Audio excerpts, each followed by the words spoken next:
신앙생활이 사람의 생각대로 우리가 신앙생활을 하고 있는가, 아니면 성령의 임재하심을 통하여서 바른 신앙생활을 하고 있는가, 한번 이 시간은 우리 신앙을 점검할 수 있는 시간이 되어졌으면 좋겠습니다. 성경에도 보면 유대인들이 예수님을 어떻게 알았냐면 사람이 아는 대로 알았어요. 그죠? 요셉의 아들이고 마리아가 모친이고 또 이제 예수님의 형제들을 같이 이렇게 자랐고, 이렇게 사람들은 알았지만 실제 예수님은 요셉의 아들 맞습니까? 아니죠. 성령으로 잉태했어요. 그래서 실제 예수님이 태어나신 곳은 베들레헴입니다. 그런데 성경에서 보면 예수님에 대해서 뭐라고 기록하고 있냐면 나사렛 예수라 칭함을 받기 위해서 하나님께서 요셉에게 이제 두려운 마음을 줬어요. 왜냐하면 헤롯이 이제 죽이려고 했잖아요. 그렇기 때문에 베들레헴에 내려가야 되는데 내려가지 못하고 나사렛이라는 동네에서 기거하게 되는 것을 볼 수가 있어요. 그래서 성경은 1.1획도 변개함이 없이 그대로 이루어지는 것을 우리가 볼 수가 있습니다. 에스겔서 17장 2절에 보면 성경을 뭐라고 이야기하냐면 수수께끼요 비유다 라고 말씀을 하고 있어요. 그러니까 성경은 그냥 문자적으로 우리가 보고 문자적인 신앙생활을 해서는 안 되고, 문제는 어떻게 해야 돼요? 풀어야 되죠. 답을 알아야 되는 거예요. 그래서 많은 우리 그리스도인들이 보면은 나는 성경을 배우겠습니다, 어떤 사람은 청독했습니다 하고 이렇게 이야기를 하는데, 수험생이 시험을 보는데 시험 보러 들어가 가지고 질문만 100번 문제지만 읽고 나오면은 몇 점 맞습니까? 빵점이요. 빵점 맞아요. 그러니까 그렇게 우리가 혹시 신앙생활을 그냥 문자적으로 율법적으로 그렇게 신앙생활을 하고 있는 것은 아닌가, 사람의 생각대로 신앙생활을 하고 있는지, 아니면 성령의 내주하심을 통하여서 성령님이 임하시면 하나님의 깊은 것을 통달한다라고 말씀을 하고 있거든요. 말씀을 깨닫기 위해서는 반드시 성령이 내주해 주셔야 된다는 것을 말씀을 하고 있습니다. 우리가 많은 설교하시는 분들을 통해서 뭐라고 그동안 배웠냐면 구약은 율법, 신약은 복음, 이렇게 우리가 알았잖아요. 그죠? 여러분들 다 그냥 모든 성경이 복음으로 알고 있습니까? 아멘? 아니죠. 저도 그렇게 배웠거든요. 오늘 이제 그거에 대해서 좀 이야기를 나누려고 해요. 과연은 구약의 사람들은 율법으로 그렇게 신앙생활을 한 것인가, 율법으로, 아니면 복음으로 신앙생활을 했는가, 오늘 말씀을 통해서 한번 이렇게 짚어보는 귀한, 한번 여러분들이 생각을 하는 귀한 시간이 되었으면 좋겠습니다. 우리가 율법에서 보면 일하는 소, 곡식을 받는 소에게 망을 씌우지 말라, 이런 구약의 율법의 말씀이 있어요. 그죠? 그런데 그래서 유대인들은 소 입에 지금도 율법의 말씀이기 때문에 그걸 지키기 위해서 소에게 망을 씌우지 않는데, 그 말씀을 이제 사도 바울이 깨닫고 고린도전서에서 뭐라고 말씀을 하냐면, 그 소는 일하는 소를 이야기를 하는 것이 아니라 목회자들, 복음 전하는 자들을 말하고 있다라고 말씀을 하고 있어요. 그러니까 목회자들이 복음을 전하든 목양을 하든 당연히 사례를 받는 것들은 마땅한 일이다라고 이렇게 말씀을 하고 있습니다. 그래서 소는 복음을 전파하는 자들에 대해서 말씀을 하고 있어요. 오늘 말씀을 통하여서 과연 구약은 율법이고 신약은 복음인가? 우리가 그동안 그렇게 들어왔던 대로 구약은 율법, 신약은 복음, 이런가? 아니면 구약도 복음이고 신약도 복음인가? 여러분이 한번 말씀을 듣고 한번 생각을 깊이 해보시는 그런 시간이 되어졌으면 좋겠습니다. 빨리 찾는 분이 읽어줬으면 좋겠어요. 이사야 선지자가 예수님에 대해서 말씀을 했죠. 이사야서 53장 5절 말씀입니다. 한번 찾아서 읽어주시면 좋겠습니다.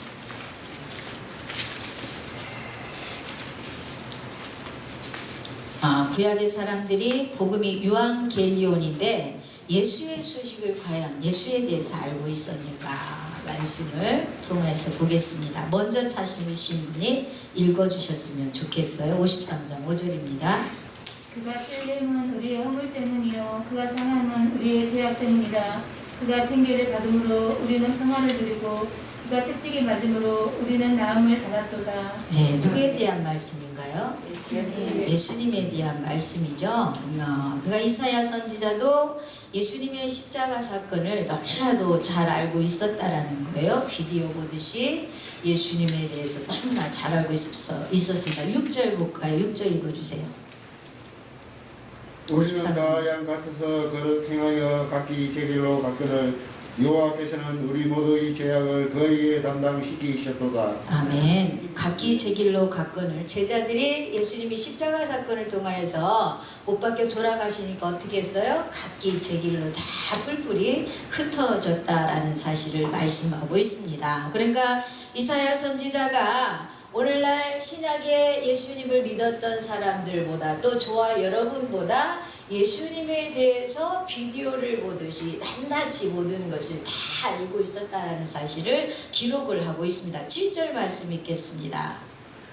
그가 곤욕을 당하여 데려올 때에는 그의 힘을 열지 아니하였으며 마치 노수장으로 끌려가는 어린 양과 털 깎는 자 앞에 잠잠한 양 같은 그의 입을 열지 아니하였도다. 아멘. 예수님께서 입을 열지를 않았어요. 그러니까 빌라도가 많은 대제사장들과 바리새인 사두개인들이 거짓 증인들을 세워가지고 예수님을 이제 죽일 모략을 이렇게 세우는데도 불구하고 거짓 증인들이 말이 맞지를 않는 거예요. 그죠? 하나가 되어져야 되는데 말이 맞지를 않는 거예요. 그 상황에서 빌라도가 예수님이 뭐라고 항변을 해야 되는데 아무런 이렇게 항변을 하지 않는다라는 사실에 대해서 그의 입을 잠잠한 양같이 털 깎는 자 앞에서 잠잠한 양같이 그 입을 열지 아니했다라고 말씀을 하고 있어요. 그러니까 우리는 계시록 하면 요한계시록을 이렇게 떠오르는데 실상은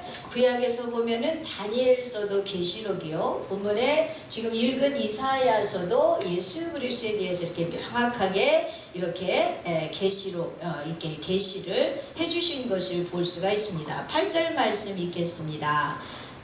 그가 합독합니다. 그가 곤욕과 신문을 당하고 끌려가서 갔으니 세종과 생각하기를 그가 살아있는 자들의 땅에서 거느리면 마땅히 형을 받을 때 백성의 허물 때문이라 하였으리요. 그러니까 예수님 당시 그 세대에 누가 생각하기를 예수님이 산자의 땅에서 끊어짐이 마땅히 형벌받을 내 백성의 허물을 인함이다. 그러니까 예수님이 십자가에 죽으신 까닭이 바로 백성들 하나님의 택함 받은 자들의 죄를 대속하고 죽었잖아요. 그래서 그것을 아는 자들이 그렇게 예수님이 우리 죄 때문에 십자가에서 그렇게 죽으셨다라고 생각하는 자들이 없었다라는 거예요. 그래서 예수님 당시에 예수님이 십자가에 죽으셨는데 사람들은 사람들이 생각하는 대로는 뭐라고 생각을 했냐면 자기 죄 때문에 고난을 받고 자기 죄 때문에 죽었다라고 이렇게 생각을 했다라는 거예요. 9절 읽습니다. 그가 강포를 행치 아니하였고 그 입에 괴사가 없으시나 그 무덤이 악인과 함께 되었으며 그 멸실이 부자와 함께 있었다. 예수님이 무덤에 악인과 함께 있었습니까? 없었죠. 예수님의 무덤은 부자 아리마대 요셉의 무덤이었어요. 그러니까 예수님의 무덤은 우리가 생각하기에 무덤하면 그냥 묻혀야 그때 무덤에 이렇게 안치되어져야 묻혔다라고 생각을 하는데 이사야 선지자의 계시로 말씀으로 보면은 뭐라고 말씀하고 있냐면 그러니까 예수님의 그 무덤이 악인과 함께 되었다라는 것은 무엇을 얘기하냐면 예수님의 좌우편 십자가에 누가 달려 있었어요?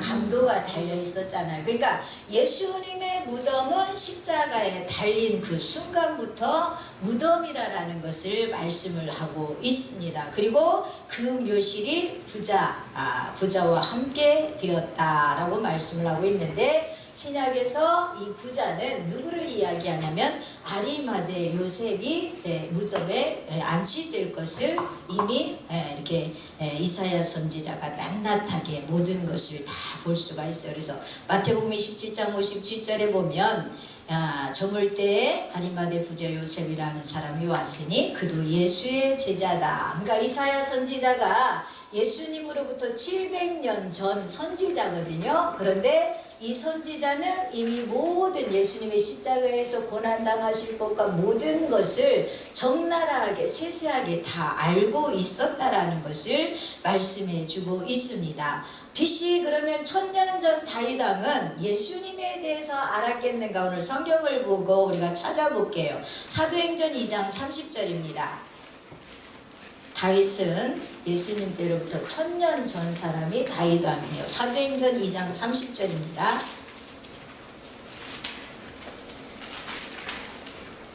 그는 선지자라 하나님이 맹세하사 그 자손 중에서 한 사람을 그에게 앉게 하리라 하심을 알고. 아멘. 우리가 문자적으로 보면 그는 다윗인데 다윗의 뒤를 이을 사람은 역사 속에서 솔로몬이었어요. 근데 지금 이 사도행전은 솔로몬이 죽은 이후에 성경을 기록되어진 거잖아요. 그러니까 솔로몬에 대한 이야기가 아니고 메시아 예수에 대한 이야기를 하고 있다라는 것을 말씀을 하고 있어요. 그러니까 역사 속에서는 다윗 왕의 뒤를 이은 자가 솔로몬이지만 실제적으로 영적으로는 예수를 말씀하고 있다라는 것을 이야기하고 있습니다. 31절 말씀 읽습니다. 31절. 미리 보로 그리스도의 부활을 말하되 그가 음부에 버림이 되지 않고 그의 육신이 썩음을 당하지 아니하시리라 하더니. 지금 사도행전 2장 30절 31절은 다윗 왕에 대한 이야기인데 다윗 왕이 미리 그리스도의 부활하심을 말했다라고 이야기를 하죠. 음부에 버림이 되지 아니하고 육신이 썩음을 당하지 아니하시리라. 그러니까 다윗 왕도 이미 예수님 때로부터 1000년 전 사람임에도 불구하고 예수님의 부활에 대해서 썩지 않고 부활하실 것에 대해서 이미 너무 잘 알고 있었다라는 것을 말씀을 하고 있습니다. 그렇다면 BC 2000년 전 아브라함은 예수님에 대해서 알았을까요? 몰랐을까요? 아브라함에게 있어서 중요한 터닝 포인트는 갈대아 우르에서 있었죠. 예수님이 하나님의 부르심을 받고 갈대아 우르를 떠나서 내가 내게 지시한 땅으로 가라. 너는 복의 근원이 될 것이다 라고 말씀을 하고 있고 너를 축복하는 자는 내가 축복하고 너를 저주하는 자를 내가 저주할 것이다. 너로 말미암아 모든 이방 족속이 복을 받을 것이다 라는 말씀이 창세기 12장에 기록이 되어져 있어요. 이 내용 속에서는 아브라함에게 복음이라 라는 그런 말이 기록되어져 있지 않지만 이 말씀을 깨달은 사도 바울이 기록한 말씀이 있습니다. 갈라디아서 3장 8절 말씀 보겠습니다. 갈라디아서 3장 8절 말씀입니다. 먼저 또 하나님이 이방인의 믿음으로 말미암아 의로 등하실 것을 성경이 미리 알고 먼저 아브라함에게 복음을 전하되 모든 이방인이 너로 말미암아 복을 받으리라 하였느니라. 아멘. 먼저 아브라함에게 뭐를 전했대요? 복음은 누구 이야기입니까? 예수님에 대한 이야기예요. 그러니까 우리는 많은 설교자들을 통해서 복하면은 우리가 물질적인 복 받아라 하면 자녀의 복, 물질의 복, 건강의 복 이런 복을 이야기를 했어요. 실질적으로 아브라함이 뭐 자손이 뭐 바닷가의 모래알처럼 하늘의 물결처럼 많겠다라고 이렇게 하나님께서 말씀을 했지만은 자식이 많았습니까?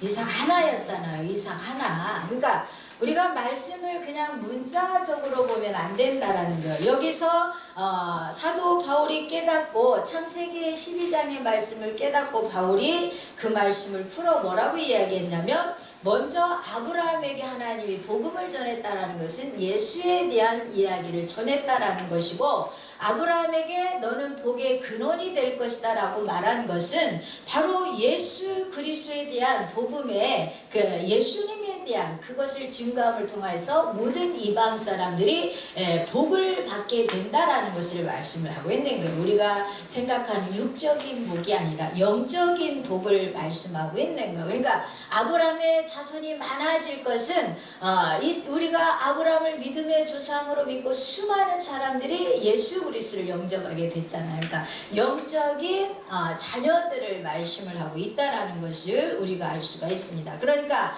아브라함도 이미 누구를 알았다? 예수님에 대해서 복음을 하나님께로부터 들었다라는 것을 말씀을 하고 있습니다. 히브리서 11장 19절 말씀 찾아 읽습니다. 11장 19절 히브리서. 그가 하나님이 능히 이삭을 죽은 자 가운데서 다시 살리실 줄로 생각하니라. 이번에 그를 죽은 자 가운데서 도로 받은 것이니라. 능히 죽은 자 가운데서 다시 살리신다라는 것은 부활을 이야기하는 거죠. 이삭에 대한 이야기를 하고 있는 거예요. 우리는 많은 설교자들을 통하여서 아브라함이 얼마나 마음이 고민이 되었으면 아내 사라에게 이야기도 하지 않고 이렇게 이삭을 데리고 이명의 모리아산을 이렇게 떠났다라고 이렇게 이야기를 하지 않습니까? 그런데 히브리서 11장 19절에 아브라함이 능히 죽은 자 가운데서 다시 살리실 줄로 생각을 했다라고 말씀을 하고 있는 거예요. 우리가 하나님의 말씀을 감정적으로 그냥 이렇게 풀어서는 안 된다라는 것을 말씀을 하고 있는 거예요. 부모의 아버지의 마음, 어머니의 마음, 이 말씀을 이렇게 풀어서 설교를 하면 많은 사람들에게 마음에 어떤 감동을 줄 수는 있지만 그 말씀은 거짓된 말씀이다라는 것을 말씀을 하고 있어요. 그러니까 아브라함은 이삭을 죽여도 하나님께서 살리실 것을 믿고 이렇게 모리아산으로 떠났다라는 것을 알 수가 있어요. 그 사실에 대해서 아브라함이 이삭을 잡으려고 할 때 머뭇거리지 않고 그 칼을 이삭에게 내리치려고 했을 때 하나님께서 어떻게 했습니까? 아브라함아 다급하게 2번이나 부르시지 않습니까? 그러니까 아브라함을 이삭을 죽이는 데 있어서 조금도 머뭇거리지 않았다라는 거예요. 왜냐하면 다시 살리실 줄을 알았다라고 말씀을 하고 있습니다. 실제로 이삭은 죽지 않았지만 아브라함의 믿음 속에서는 이미 죽은 거예요. 죽였고 살아났다라는 것을 말씀을 하고 있어요. 그래서 예수님께서도 말씀하시기를 뭐라고 이야기했냐면 성경의 모든 이야기는 나에 대한 이야기다라고 말씀을 하고 있는 거예요. 그래서 성경의 모든 역사 인물들 또 배경, 역사의 배경 모든 사건들을 통하여서 그 해답은 예수로 깨달아 알아져야 된다라는 것을 말씀을 하고 있습니다. 그래서 이삭 또한 예수님의 부활을 예표하는 예수의 그림자라는 것을 말씀을 하고 있다라는 것을 우리가 알아야 되는 거예요. 그래서 막 심리학적으로 사람의 감동을 줘서 그렇게 우리가 설교를 하게 되어지면 실제 하나님의 마음은 얼마나 기가 막히겠어요. 하나님이 아버지 어머니 소리 그렇게 하면서 인간적인 소리만 하고 있느냐라고 하나님께서 가슴을 치게 되어지겠죠. 에녹은 하나님과 동행을 한 사람이죠. 그리고 하늘에 올리운 사람이 에녹인데 에녹도 아담의 칠태손인데 예수님을 알았을까요? 몰랐을까요?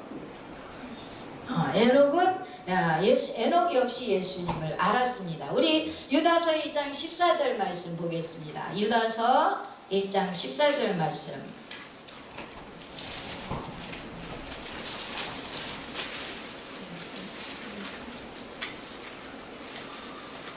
아담의 칠째손 에녹이 이 사람들에 대하여도 예언하여 이르되 보라 주께서 성안에 거룩한 자와 함께 임하셨나니. 아멘.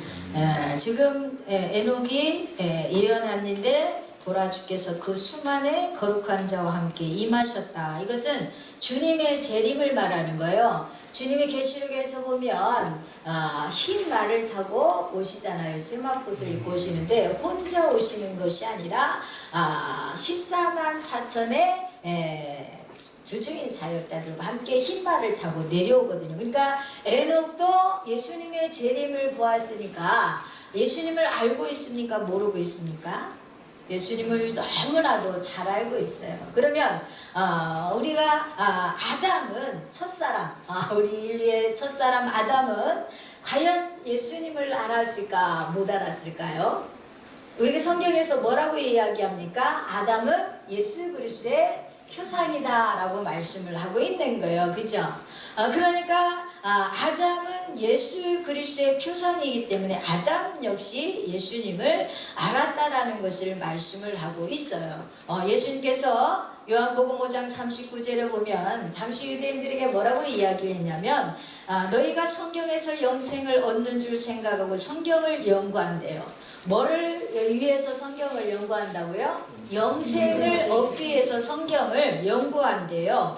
그 다음에 예수님이 하신 말씀이 뭐냐면 이 성경이 나에 대한 증언이다라고 말씀을 하고 있는 거예요. 그러니까 당시에 지도자들이 성경을 연구를 했는데 영생을 얻기 위해서 성경을 연구했다라는 거예요. 그러면 영생을 얻기 위해서는 반드시 누구로, 성경이 누구로 깨달아져야 되겠어요? 예수로 깨달아져야 된다라고 말씀을 하고 있는 거예요. 그러니까 여러분이 성경을 읽으면서 예수로 그것이 해답이 찾아지지 않으면 아무런 유익이 없다라는 것을 말씀을 하고 있습니다. 히브리서 4장 2절 말씀 읽겠습니다. 히브리서 4장 2절 말씀입니다. 그들과 같이 우리도 복음 전함을 받은 자이나 들은 바 그 말씀이 그들에게 유익하지 못한 것은 듣는 자가 믿음과 결부시키지 아니하니라. 아멘. 그러니까 우리의 믿음의 대상이 누구입니까? 예수님이죠. 그러니까 말씀을 우리가 들었으면 그 말씀이 예수 그리스도와 결부되어져야 된다라는 것을 말씀을 하고 있는 거예요. 근데 당시의 유대인들은 사실 모세 오경만을 진짜 성경을 알았거든요. 성경을 보면서도 예수님과 결부시켜지지 않으니까 결국에는 예수님이 그들을 향해서 뭐라고 이야기를 합니까? 이 독사의 자식들아라고 이야기를 하잖아요.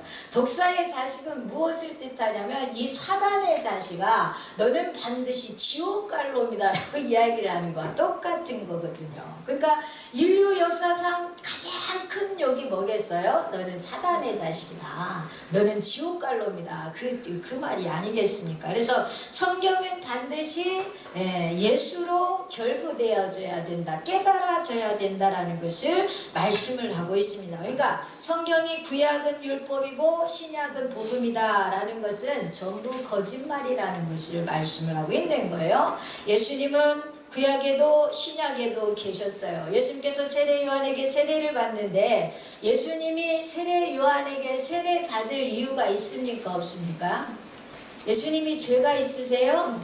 세례 요한의 세례는 죄를 씻게 하는 세례라고 말하거든요. 예수님은 죄 없은 분이세요. 그죠? 그렇기 때문에 세례를 받을 필요가 없어요. 근데 왜 세례를 받으셨습니까? 우리의 죄를 전가받기 위해서 세례를 받은 거예요. 근데 많은 설교자들이 그 사실을 깨닫지 못하고 뭐라고 이야기하냐면 예수님이 겸손히 낮아지셔서 겸손하게 세례 요한에게 가서 세례를 받았다라고 이렇게 설교를 하게 되어지면 진실을 묵인하게 되어진다라는 것을 말씀을 하고 있습니다. 이스라엘 제사는 실제 양에게 제물에게 죄를 전가하지 않습니까? 마찬가지로 세례 요한에게 세례를 받은 것은 예수님께서 죄를 전가받는 거예요. 죄 전가를 누가 시키냐면 대제사장이 양에게 죄를 전가시키잖아요. 그러니까 세례 요한이 어떤 사람이었냐면 사가랴가 아버지였는데 그 사가랴가 대제사장이었어요. 그죠?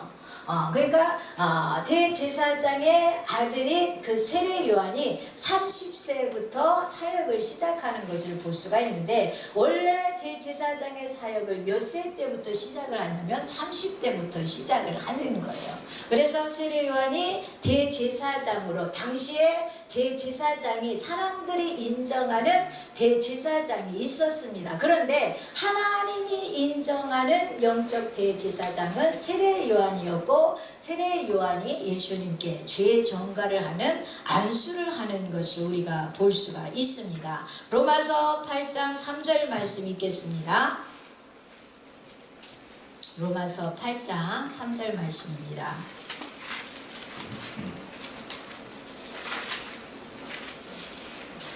율법이 육신으로 말미암아 연약하여 할 수 없는 그것을 하나님은 하시나니 곧 죄로 말미암아 자기 아들을 죄 있는 육신의 모양으로 보내어 육신의 죄를 정하사. 아멘. 아담 이후로 모든 인류는 다 죄인이다라고 이야기를 했습니다. 제가 죄를 하나 졌다라고 치면은 제가 죄를 하나 졌어요. 근데 우리 박장원 목사님이 죄를 10개 졌어. 둘 다 깜빵에 갇혀 있는데 내가 하나 졌으니까 내가 박장호 목사님께 내가 박장호 목사의 죄를 사노라 하면은 죄가 사해지겠습니까? 사해져요, 안 사해져요? 안 사해지는 거예요. 그래서 예수님께서 육신의 옷을 입고 이 땅에 오신 이유는 뭐냐면 죄인이 죄인의 아무리 뭐 1개 졌든 10개 졌든 100개 졌든 적게 진 자가 많이 진 자의 죄를 사할 수가 없는 거예요. 다 죄인이기 때문에. 그래서 죄 없는 자가 예수 그리스도께서 오셔서 저와 여러분의 죄를 정가 받으신 거예요. 그래서 그 예수님이 우리의 죄를 정가 받으시고 십자가에 달려 돌아가신 사건을 통해서 저와 여러분이 죄 문제가 깨끗하게 해결된 줄 믿습니다.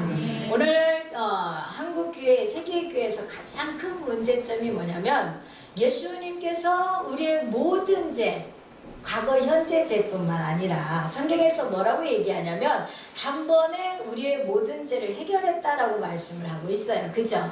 그런데 우리는 저부터도 목사의 이제 교회를 개척하고 하기 전에는 몰랐어요. 말씀에 대해서 너무 깨닫지를 못해갖고 잘 몰랐어요. 그래서 항상 죄책에 매여져 있는 거예요. 왜냐면 나 자신의 모습을 봤을 때 너무나도 연약하고 내 속에서 정욕적인 것들이 많고 죄성들이 너무 많은 거예요. 그래서 자신의 모습을 봤을 때도 내가 이런 모습으로 과연 사역자인가?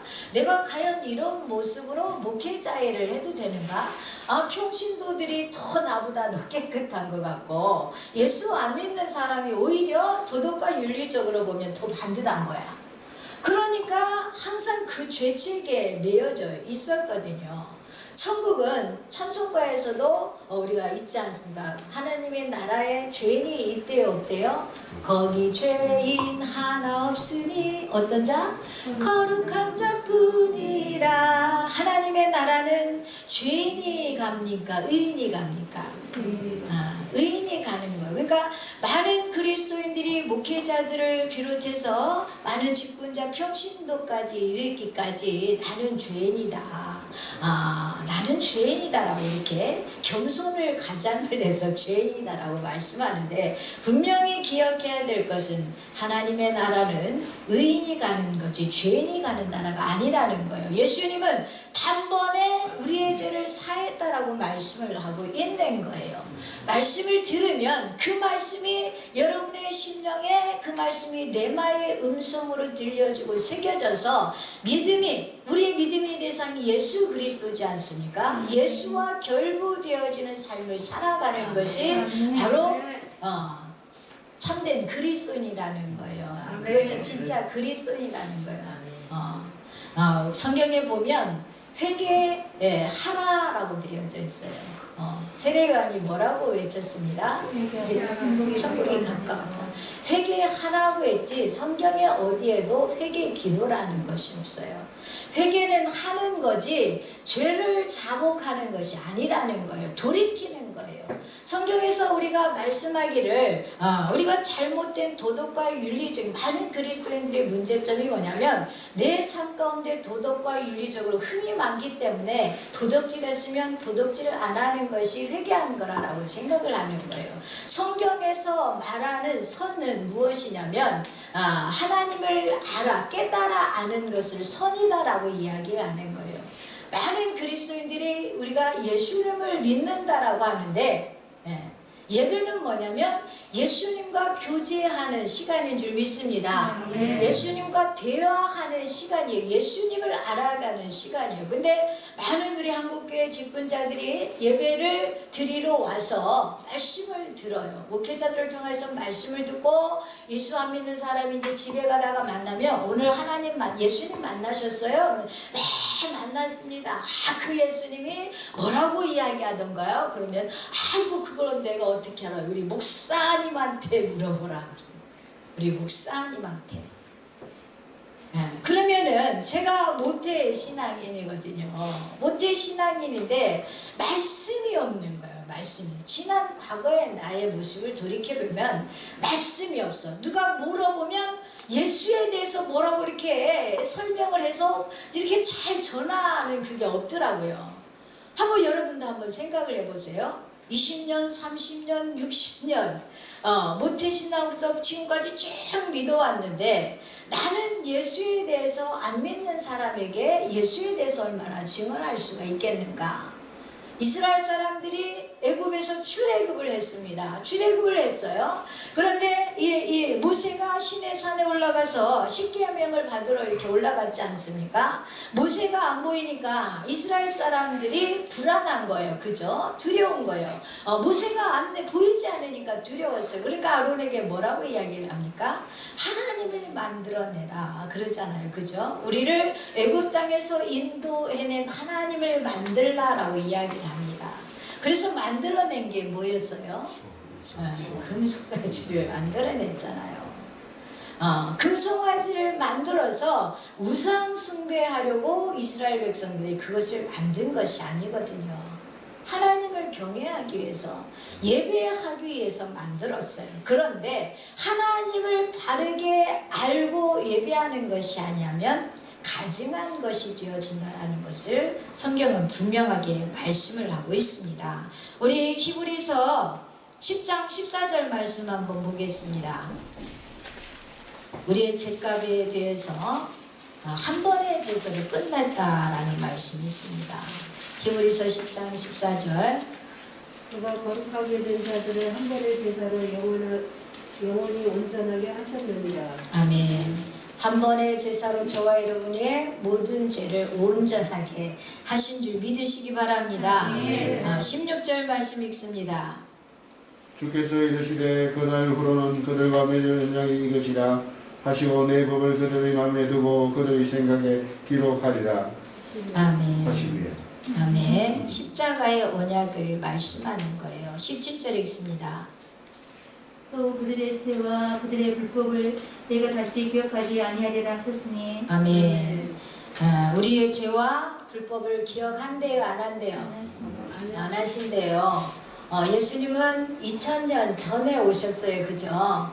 예수님이 2000년 전에 최미양 목사를 보면 과거, 현재, 미래도 다 미래인 거예요. 그죠? 우리는 죄의 문제에 대해서 내가 예수님을 영접을 했어요. 그럼 예수님이 내 죄를 다 사했다는, 과거 지금 예수님을 영접한 때까지 죄만 사한 줄 알아요. 그래서 지금 짓고 있는 죄, 앞으로 짓는 죄는 해결되어야, 죄를 자백해야만이 해결되는 줄 안다라는 거예요. 그것이 잘못된 믿음이라는 것을 말씀을 하고 있는 겁니다. 그것을 뭐라고 이야기하냐면 첫사랑을 잊었다라고 말씀을 하는 거예요. 예수님께서 저와 여러분의 모든 죄를 또 불법을 다시 기억하지 않는다라고 말씀을 하고 있고 한 번의 제사로 영원히 온전케 했다라는 사실을 잊지 않기를 바랍니다. 18절 말씀 읽습니다. 이것들이 사하셨는즉 다시 죄를 위하여 제사 드릴 것이 없느니라. 죄를 위하여 뭐 할 것이 없다? 그러니까 죄 때문에 가서 내가 시어머니를 미워했습니다. 누구를 미워했습니다.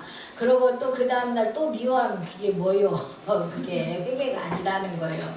회개는 하는 거지 뭐 죄를 자백하는 것이 회개가 아니라는 거예요. 성경에서 말하는 분명한 회개는 율법적인 신앙, 내가 잘못된 신앙생활을 하고 있었어요. 그죠?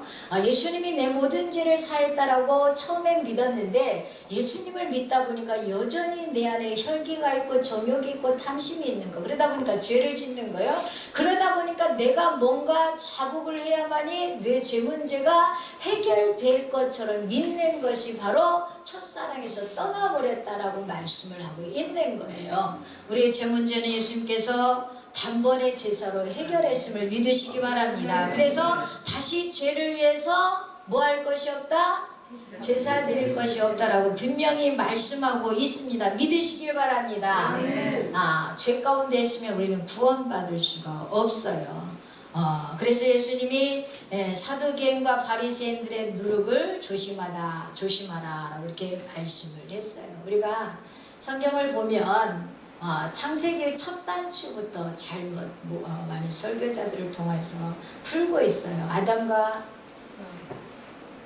조금만 얘기할까요? 아담이 선악과를 따먹었잖아요. 아담이 하나님께서 처음에 만드셨을 때 죄인으로 만드셨으니까 온전한 자로 만드셨습니까?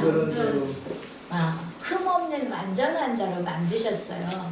그러면 선악과가 최초의 율법인데 율법은 왜 만들어요? 죄인이 있어야 만들어 놓거든요. 죄가 없으면 만들 필요가 없는 거예요. 그런데 아담은 어떤 자로 만드셨다고요?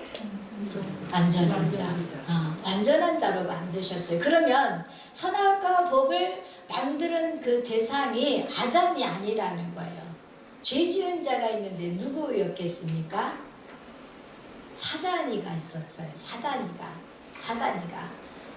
사단이가 있었어요. 사단 이전에 누가 있었냐면 에스겔서에서 보면 사단이 타락한 이유가 뭐라고 이야기를 합니까? 무역이 많음으로 타락을 했다라고 말씀을 하고 있거든요. 무역은 천안에 있는 천안하고 전주에 이렇게 있는 그것이 무역이라고 이야기를 안 해요. 그죠? 무역은 나라와 나라끼리 하는 거. 그죠?